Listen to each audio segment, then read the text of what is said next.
In this tutorial, I'll show you how to make this new style of trendy car editing in DaVinci Resolve.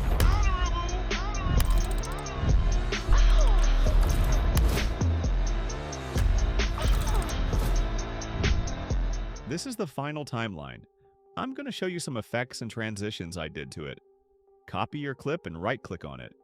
Choose Change Clip Speed and choose Freeze Frame. Open the copied clip in the color page. Open the masking window and use your pen tool to mask out the car.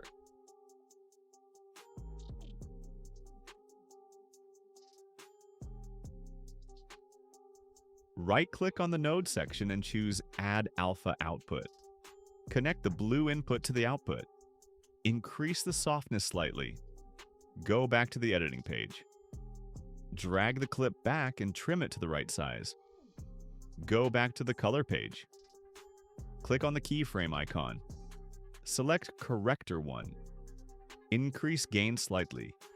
Move all the way to the end and turn. Gain back down to 1. Now we have this nice flash transition. Let's move on to the next effect. Copy your clip again, opening it in the color page, and use your pen tool to mask out the rim of the car. Once the rim is masked, go onto the tracker window and select Track Both Ways. Increase the softness slightly, and after that, add alpha output and connect it. Now we're going to make some flashes, so open the effects window and choose Solid Color. Trim the layer so it's 1 to 3 frames. After that, change the color to white. Copy the flashes so there's 1 to 3 frames in between. Highlight all of the flashes and change composite mode to difference. You can also change the opacity to about 75. Select all the flashes and compound clip them together. Drag from the right corner to make a fade out.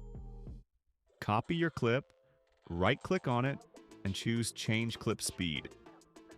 Choose Freeze Frame. Move the clip on top of the previous clip and trim it to the right size. Open it in the color page. Select the rectangle masking tool and resize it. I'll move this one to the top left. Right-click on the node section and choose Add Alpha Output. Click on the plus icon next to the square mask. Adjust the position of the new mask. Go back to the editing page.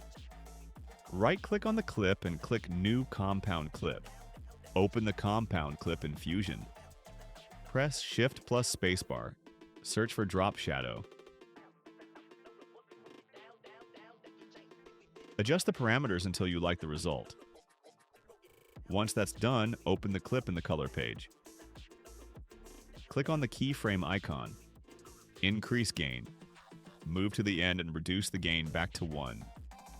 Now this transition is done. I'll do rest of the effects off screen, and I'll get back to you once we're going to add some shakes and flashes. These are basically the effects and transitions I made. Let's move on to the flashes, sound design, and shakes.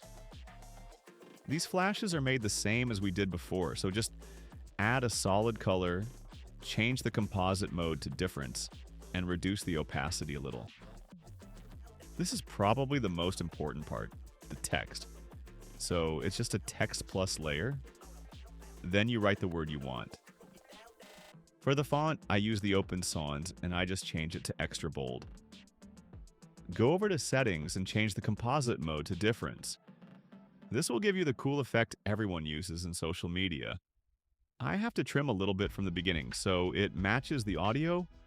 I also want to use the same text effect later, so I'm going to copy it and just change the wording. But it's important to match the words to the audio so the flow stays. There's also a third part where it says the same thing, so I'm going to copy these two and move them there. Now let's move on to the shakes. Add an adjustment layer and trim it to the right size. Maybe like 20-ish frames. Then open it in the Fusion. Search for Camera Shake. Make sure you're in the first frame.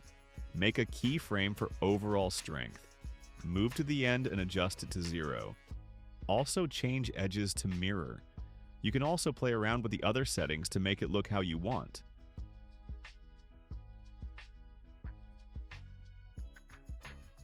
Next, search for directional blur. Increase the length. Move to the first frame and make a keyframe.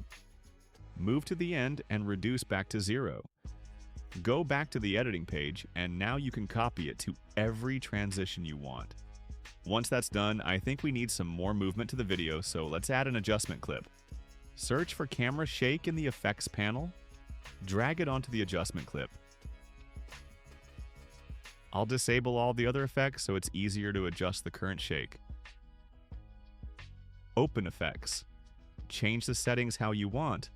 I only changed the randomness scale to 0. Now we can re-enable all the effects. Next up, we have the sound design, which is equally as important as the other effects. Basically, adding whooshes, risers, and bass hits to the effects to give the video more life. Let me know if you want to see a more detailed tutorial for sound design. I'll definitely make it.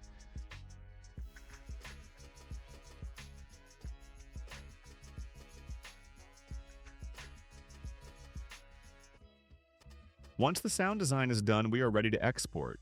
This is pretty straightforward. Just name your file, change the format to MP4, and the codec to H.265. I restrict the kilobits to about 40,000, but it depends on the resolution of my timeline. After that, add it to render queue and render all. That's basically it.